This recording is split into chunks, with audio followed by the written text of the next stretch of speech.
John J. Singleton. He is a financial, a legal, and a privacy expert, and he's incredibly gracious with his time and how he really helps people get themselves out of very troubling matters, myself included. I've been working with John for a couple years now, and he is seriously one of my favorite people to talk to. I could talk to him for hours. He seems to really have a solution for darn near anything. I love his take on dealing with the systems, because he teaches us that we must understand this game that we're dealing with to do good in the world, to do good for ourselves and our families, even in the midst of corruption and tyrannical measures. He teaches how to position oneself really well on that chessboard. In this call, we talk about taxes, the IRS, about creating LLCs and private membership associations, and so much more. So let's get started.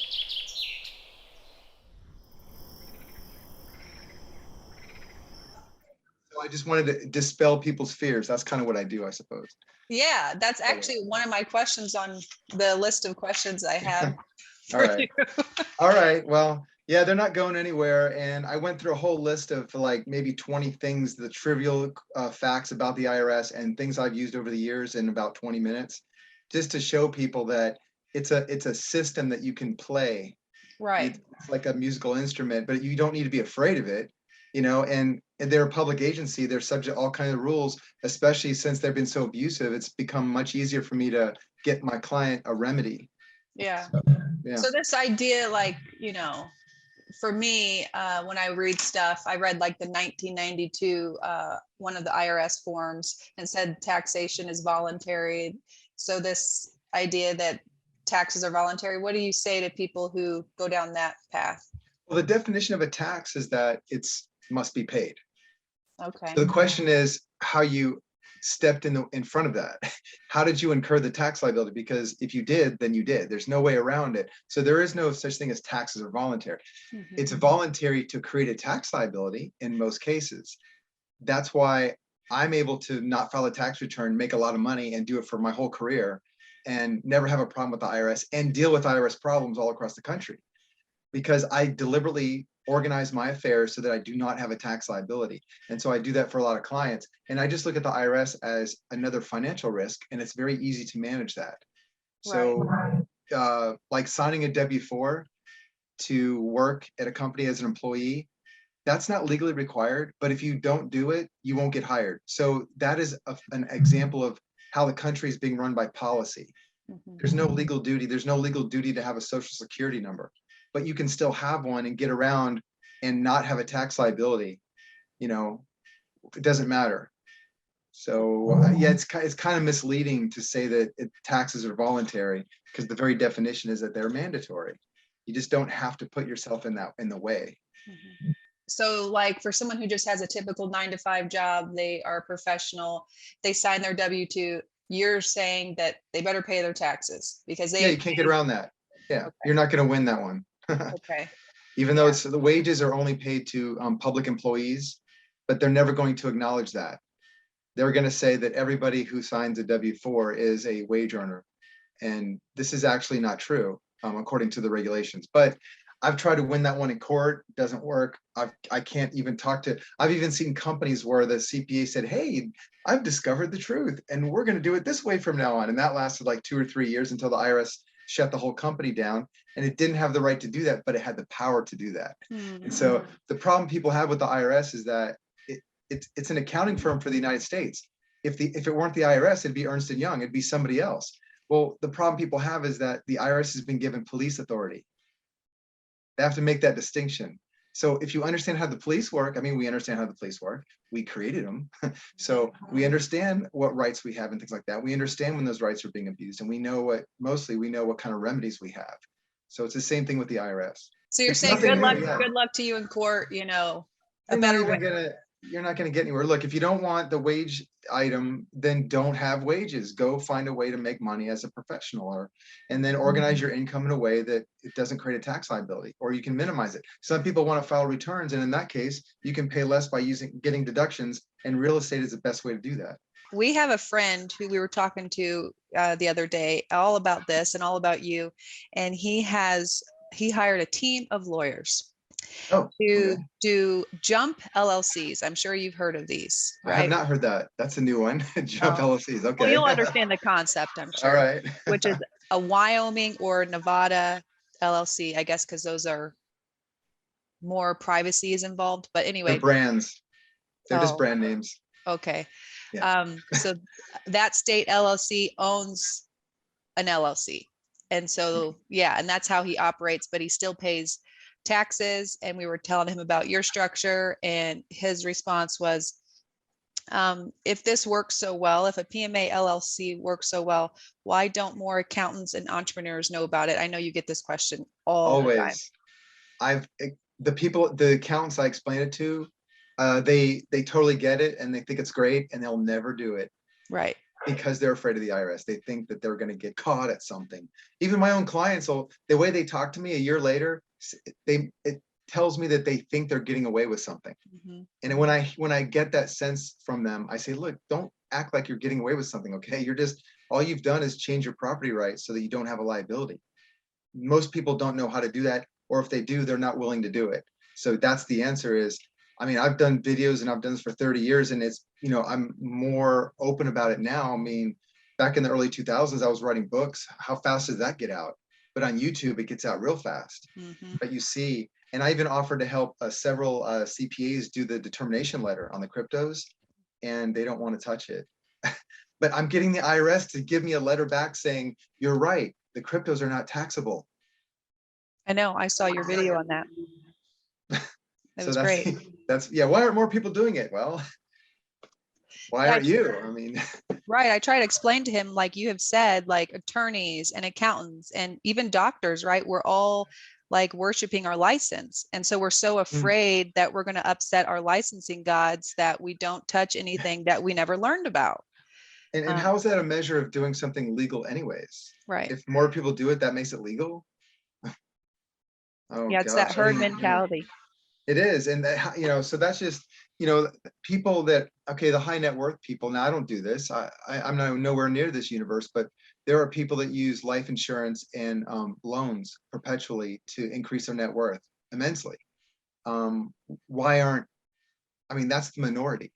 Why aren't the rest of us doing that? Because we don't know about it. Mhm. It doesn't make it illegal. You might Right. think it's illegal because a politician gets elected and then he becomes a millionaire if he's not already, because he gets connected into these people, and that's all. Do you think people like Robert Kawasaki and others like him know these types of structures and use them, but don't openly talk about it? Maybe. I don't think they care though. Those guys just what they do is they have an accountant. They tell the accountant, give me the most deductions. What do I have to do to get the most deductions? What do I have to do to get the most write-offs? And that's all they care about. And that makes total sense. For them, that makes sense. So they're not worried about privacy and liability. I don't perceive that. I've listened to a lot of Robert's publications and videos and books. I've read them, and I don't know that that is something that he's concerned about. He's more concerned about the effective use of capital, return on investment. Mhm. We all have our things. My interest is in consumers being exploited. His is increasing your net worth. So that everybody has his own area of expertise, but I don't believe he really cares about privacy. He is aware that there's a complete surveillance grid on everybody. I don't think he really cares. Great. So you would say to the person doing all this, spending thousands of dollars on attorneys, creating all these different LLCs to protect themselves and still paying income, well, not, yeah, income tax on their LLC, like They're why? just they're just doing it unnecessarily. But let me just pose something different. Let's just forget about taxes for a second. So they pay the attorney lots of money to set up these structures, and there's nothing wrong with them. I just wouldn't spend the money for them, and I wouldn't even set them up that way, even if it were free. But ask yourself this question: if you have this structure, what have you considered regarding cost of litigation? So how would you defend the owner of the property if it were sued? It's a company. Are you structured so that you can walk away and still have your property, still have all the equity, and not deal with the lawsuit, just walk away from it? Or do you have to hire an attorney to defend it because you can't walk away from it because of the way it's structured? That's what most people don't understand. When an attorney sets something up, he's giving himself income in the future. He's creating a dependency and he doesn't even know it. Most of them don't know it. Some do. The trust attorneys understand that's their bread and butter. But attorneys are trained to create liability that they have to manage. And therefore, that's where they get their money, because attorneys are very poor business people. They don't understand how to market services. So they create situations of dependency. And I don't do that. I want to create a situation of autonomy and have people be educated and not be fearful, and do the thing that they're expert at, and not have any financial matters in their way. So the measure of that is, what have you considered regarding costs of litigation? My clients don't have it. They don't have that risk most of the time. Some I can't avoid, but most of the time they do not have cost of litigation as a risk. Have you ever considered that? Forget taxes. Cost of litigation is your biggest risk, by the way, guys. It's not taxes. So is return on capital. That's a bigger risk than taxes. Not knowing what to do with your cash or how to properly allocate it, that's a problem bigger than it's bigger than taxes. And an attorney is not going to explain that to you, because an attorney is not a risk manager. An attorney is certainly not an entrepreneur. He's a professional. He doesn't know about business, doesn't know about investing. You're paying him for a thing or by the hour. That right there disqualifies him for what you're doing. Yeah. So you're saying it's an unnecessary place to put thousands of dollars because it's not even your biggest problem as running a business. You have several other bigger problems, risks, and financial burdens to your business. Even if you had, I mean, your tax liability is going to be the same. Who cares about layering? You're just creating this huge cost. You're paying these attorneys a bloated sum of money. You don't need all that. There's nothing special. Jump LLC, what?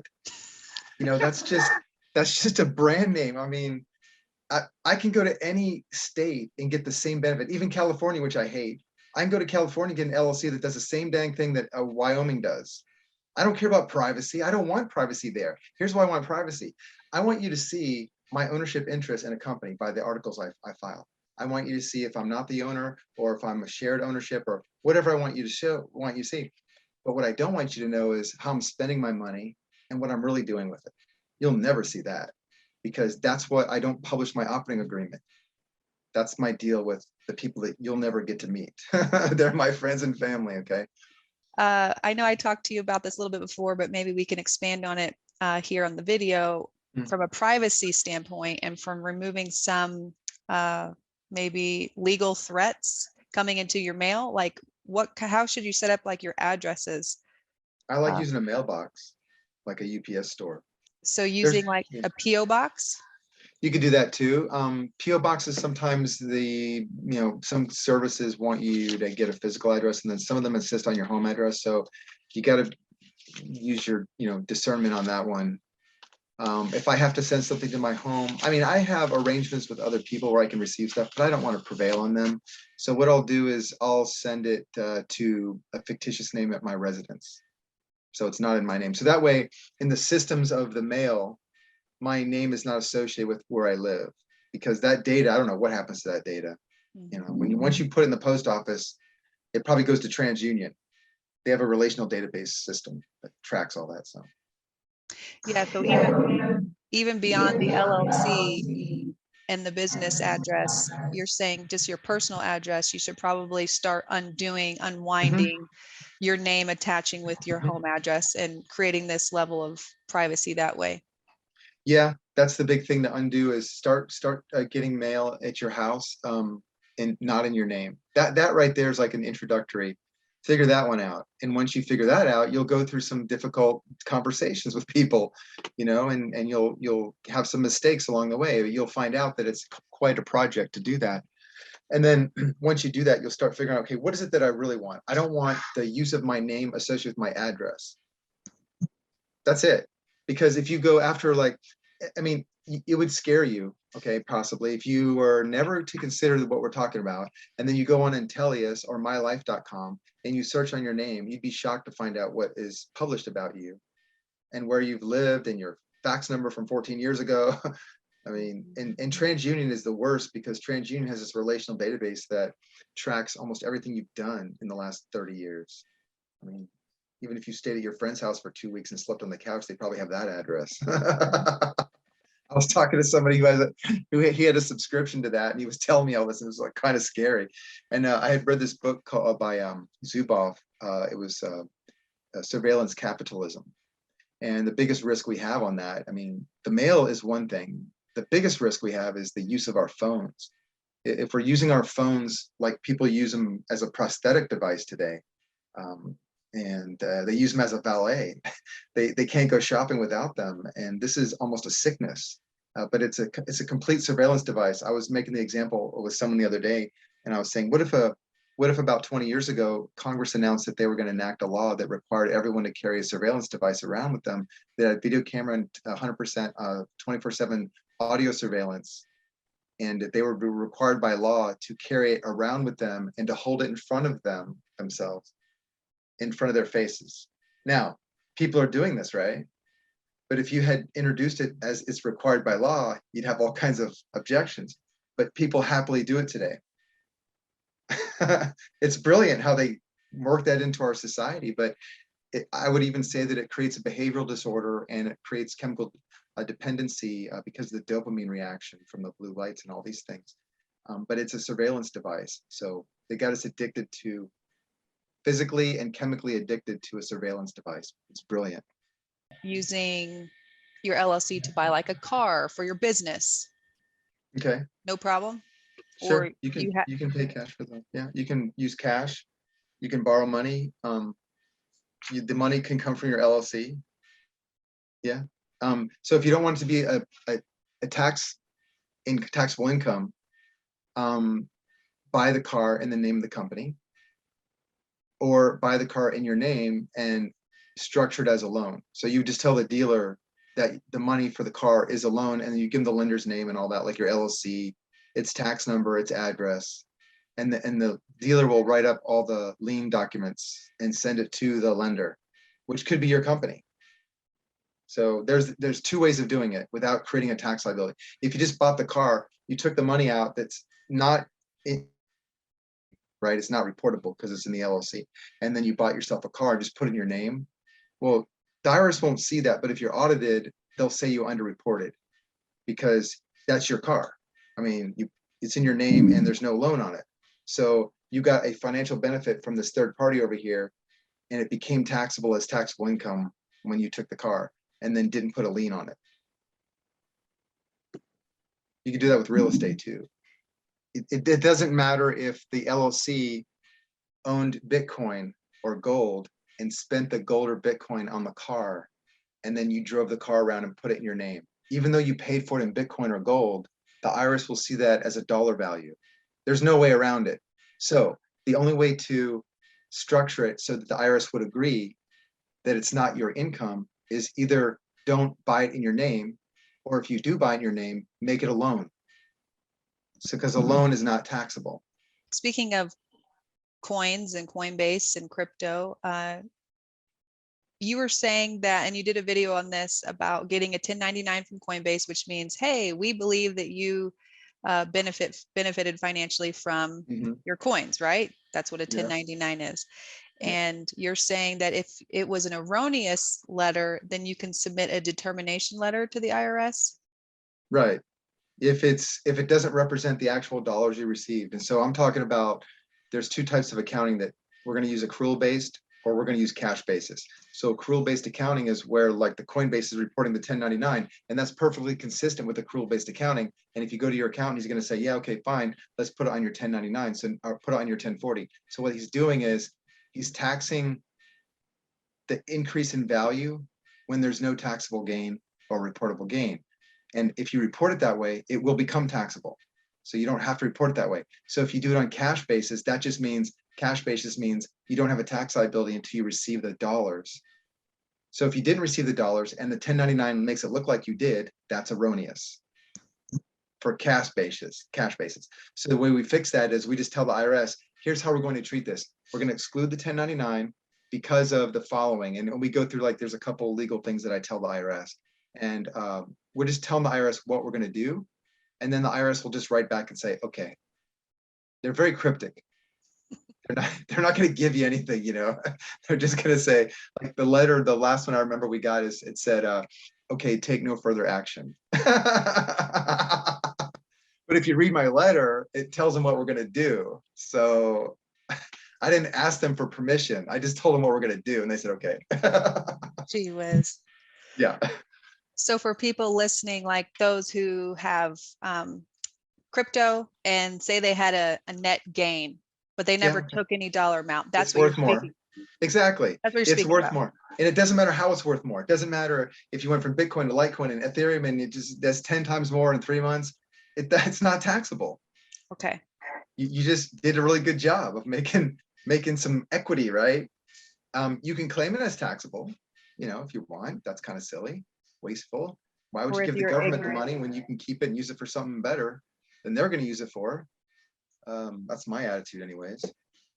But yeah, it's not taxable or reportable until you realize a gain. In dollar. A gain is in dollars. The gain is not Bitcoin unless the government says, hey, everybody, today we're going to annex Bitcoin and make it legal tender, like El Salvador did. Then it's the same as their taxable currency from then on, which the United States has not yet done that because everybody's such a good rule follower of rules that are not rules. They're very good at following website commentary. I mean, I've talked to so many CPAs over the years, and even with the fake pandemic, I have attorneys, I cite a law and I ask them how their client is able to, you know, be excused from complying with this law. And they cite me commentary from the CDC's website. And I respond 2 ways. I go, okay, first of all, you're an attorney, right? And so you're going to respond to a legal argument by citing commentary on a website. And if you look further down on the website, it disclaims the commentary. So what are we doing here? They can't get it. They just don't respond. There's a disclaimer on the website that you're quoting to respond to my legal argument. And then in closing, what are you up to now, John? Like, what do you think is really important for people to maybe perk their ears up to now? Because I know you're always like on the cutting edge of what we all should be looking into. Okay. Well, we're going to do another discussion, V and I, on strategic life. But what we're going to talk about is this is a continuation of for the last year and a half we've been doing this. What I just discovered is that the thing I've been saying for about a couple of years is using 3D printing for local on-demand fabrication. This sounds really cryptic, but if I'm hearing reports now of the supply of parts, like for appliances and equipment, not being available. And for the first time I've ever seen this, there was it was somebody that I forget. Oh, it was the chocolate factory. You'll see this on the internet. So the chocolate factory needed some component in a machine, and it had to have this machine. It was timely. So they contacted the manufacturer. The manufacturer says, we can't get it. You know, we can't get it shipped in, right? Because it's a problem we're all experiencing, right? So the manufacturer told chocolate factory, go to shapeways.com. Shapeways.com is a 3D printing service. Shapeways.com has all the files that can replicate, like on Star Trek, can replicate the component that the store needed, the restaurant needed. And so that's what they did. And so this is what I've been telling people for a couple of years now, that this is going to be the way of the future. So when you go to fix your HVAC, when it doesn't work next year and the lights have been out or going off intermittently because we're under attack, right? Our supply chains are being broken down, not just food, but supplies.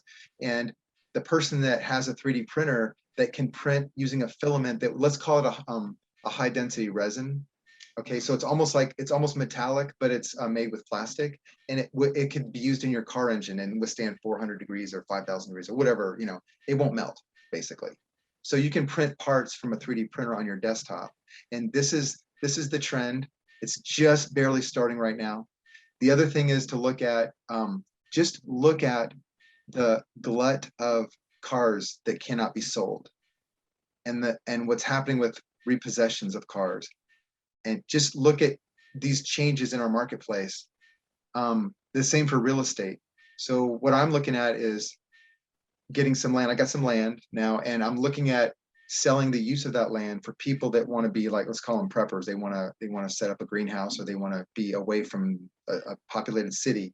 So this is just, I'm creating a model that maybe if it works, I mean, people can follow it, but this is going to be the future. Okay. We're going to need to have local supplies of items that we normally consume, including making things.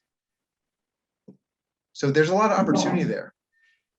And yeah, I mean, that's what I've been saying for years, you know, knowing the law and courts and stuff, that's going to go away.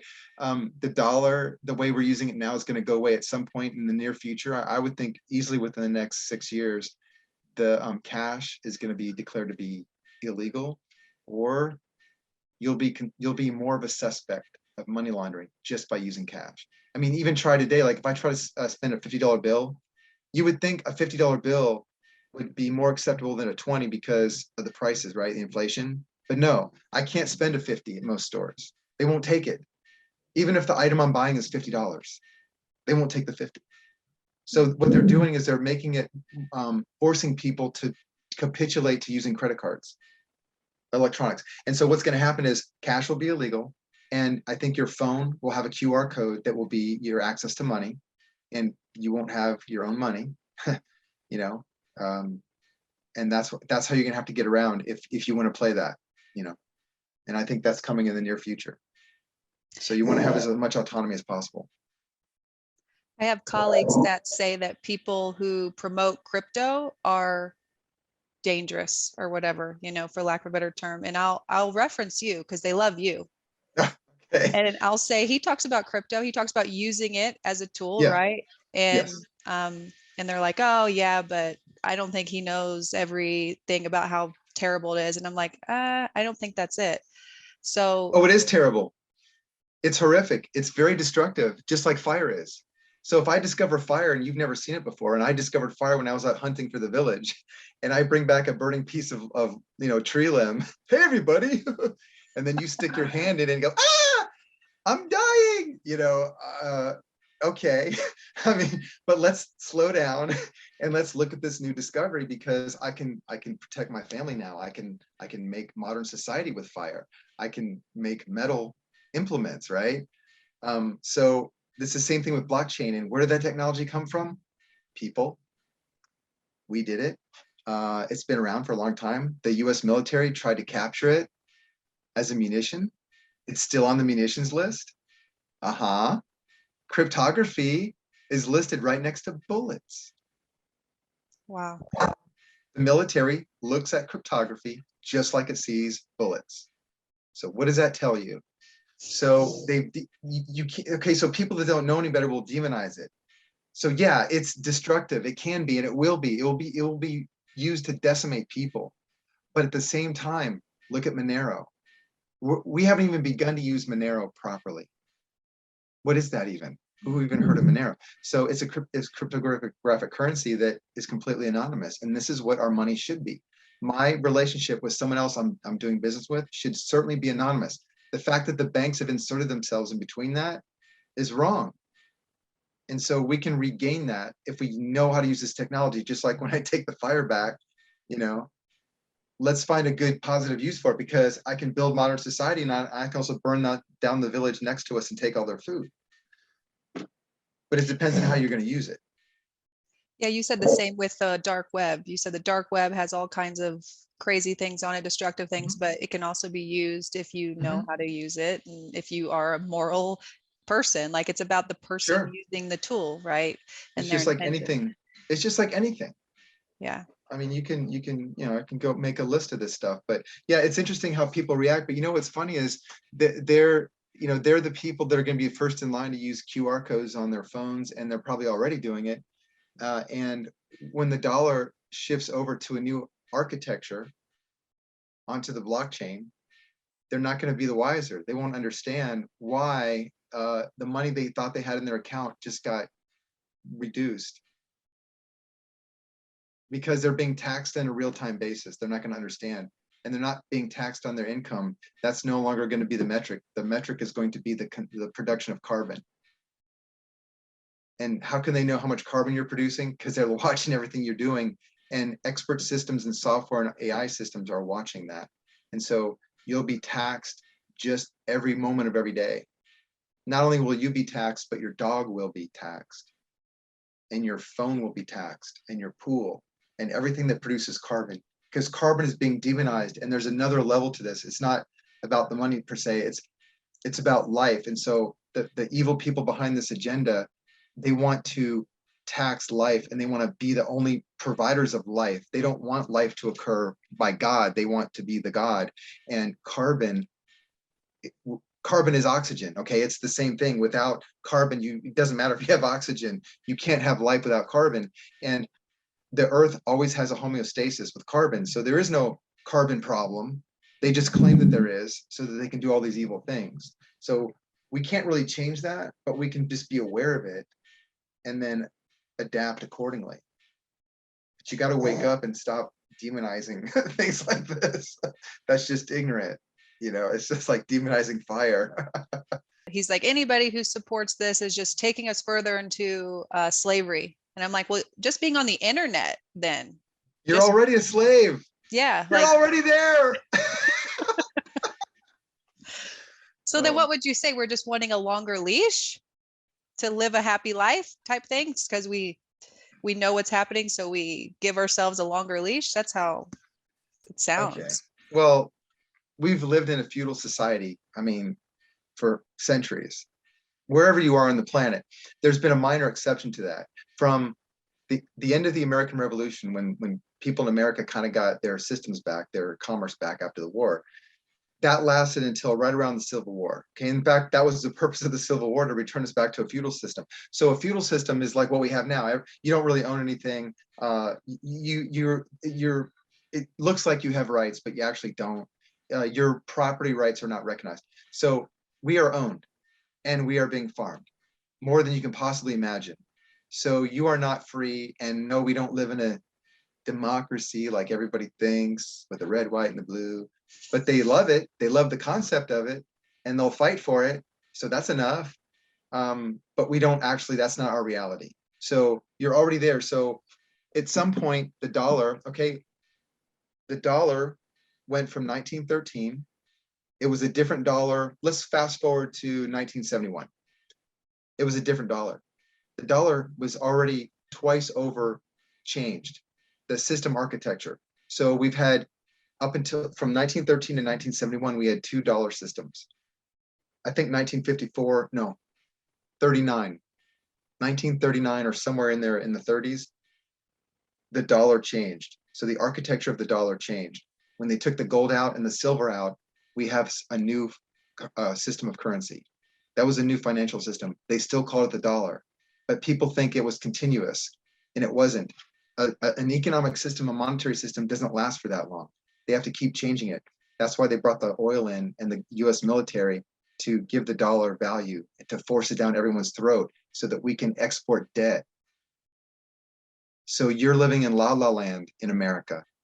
This is not reality. We're not supposed to live like this. We live like better than kings did, 200 years ago. Seriously.